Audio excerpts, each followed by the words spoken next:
This is a reading check-in. I check in with you, what I'm reading, and I hope you can share what you are reading right now. So I have a lot of things to do, as always, when it comes to reading, and some gaming actually today. Gaming with storytelling, that's, I must say, because that's important for this channel, to focus on storytelling and spirituality and what gives us meaning and what gives us development as spiritual beings. So storytelling in different ways. One of those books that really are for the soul is Philip K. Dick's Why Do Androids Dream of Electrical Sheep? Or almost Why Do They? This is a classic sci-fi book. It's obviously rated as a masterwork. It's the book that inspired the Blade Runner movies, as many of you recognize and know. This is about a bounty hunter, Mr. Deckard, and he hunts androids, and he's a human, and androids is considered not to have feelings, not to feel empathy, and he hunts or searches for androids who are of a special model, you could say.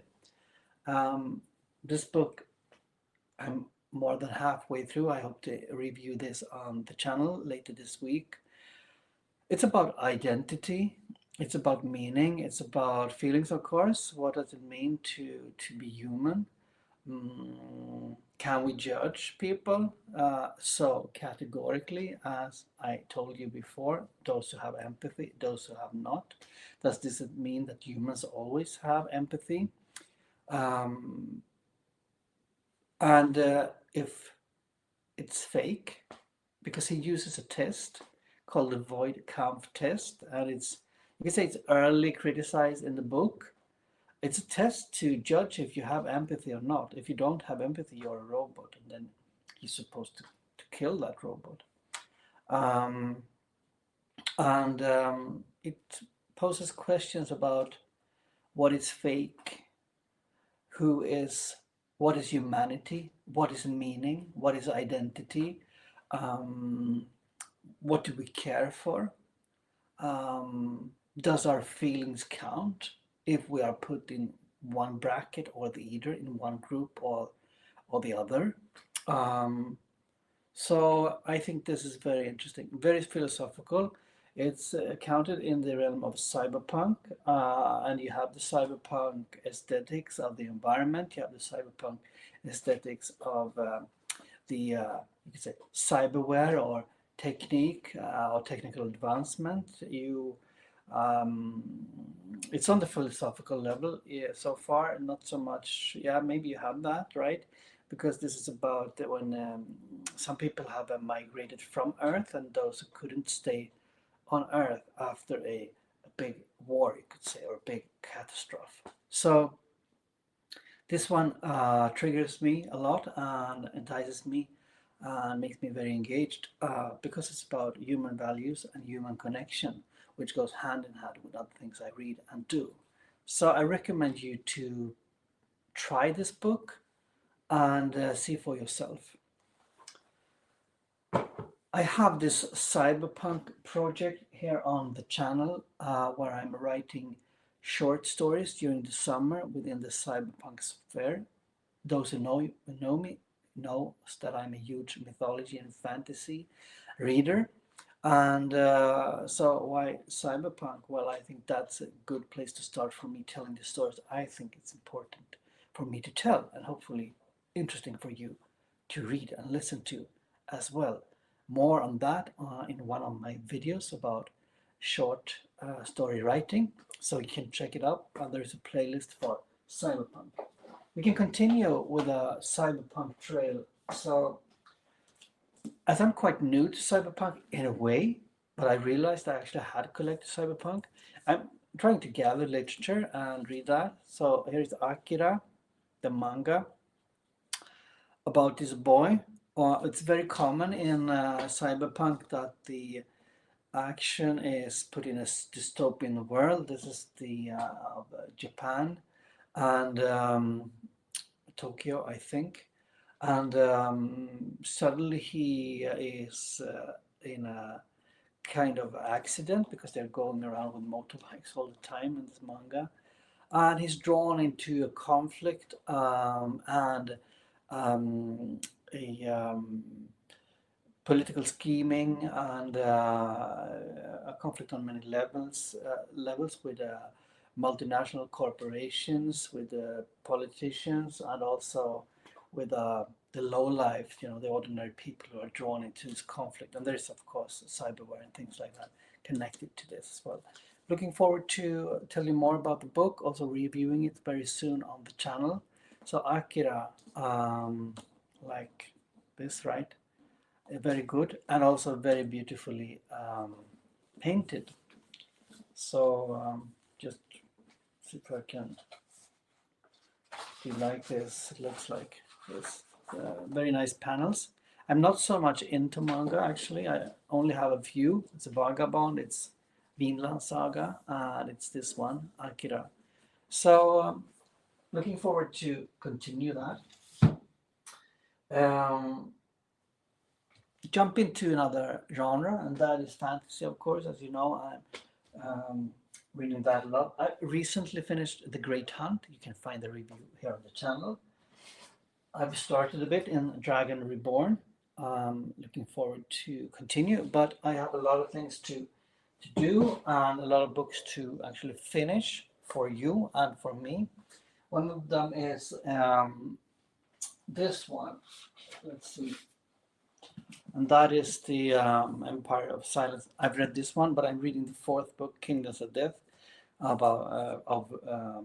written by Christopher Ruocchio. Very, very good. Looking forward to continue Kingdoms of Death and talk about it in the channel. You can also find author interviews with Ruocchio here on the channel, so please check that out as well. I have the project of reading Shōgun together with Rick, who's sometimes a guest here on the channel. We're going to record a video. Shōgun project. We are, let's see, 366 pages into this. It's a body read actually, so very nice. And this is historical fiction, but as you know, the samurai theme and the colonial theme, which is very common in Shōgun, it's common in fantasy and common in sci-fi as well. So this is part of my reading right now. I really enjoy it. If you really like Shōgun, you don't miss the video when we will talk and deep dive into this book. I also have, because I'm not going to continue Dragon Reborn, The Wheel of Time now immediately. I have a few things here, as you see. I also read the first book in the Bound and Broken series a while ago, also reviewed on the channel.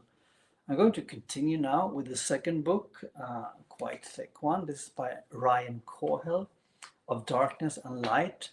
And it's in a similar vein like Wheel of Time and Lord of the Rings.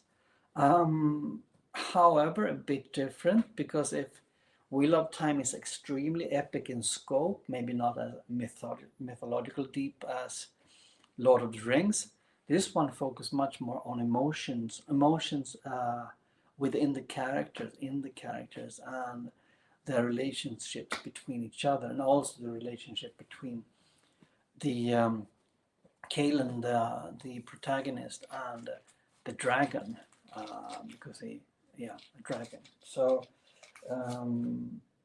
that is very important. So I would say this is more psychological maybe than Lord of the Rings, and also Wheel of Time. Wheel of Time is very comfy, but Lord of the Rings, you know about. It's a lot of high political stakes. It will be here too, but still it's more on the emotional, empathetic, humanistic side, I would say. So that's something I look forward to. Shout out for Sarah K. Balstrup's Unity, which I'm reading too. I'm going to interview her, but I hope to finish the book as quickly as possible so we can make the interview. About organized religion, a dark fantasy book about organized religion. Sounds very, very interesting, I think. because we usually talk about faith, especially here in the West now, in the relationship to Buddhism, Hinduism, and so on, especially Buddhism. Of course, that's very good and very important, but sometimes there are things in religion that it's not so good, right? Cultist things and so on. So, or cult-like things. So I'm not sure. I've just started. I hope this book will address some of these issues here, because usually the faith, I would say, is very romanticized within fantasy and sometimes sci-fi as well. I read Neuromancer reviewing this one earlier on the channel too. So I'm going to continue in Count Zero. That's the second book. I enjoyed Neuromancer, Cyberpunk, very technical. If you compare that with the Philip K. Dick's Android's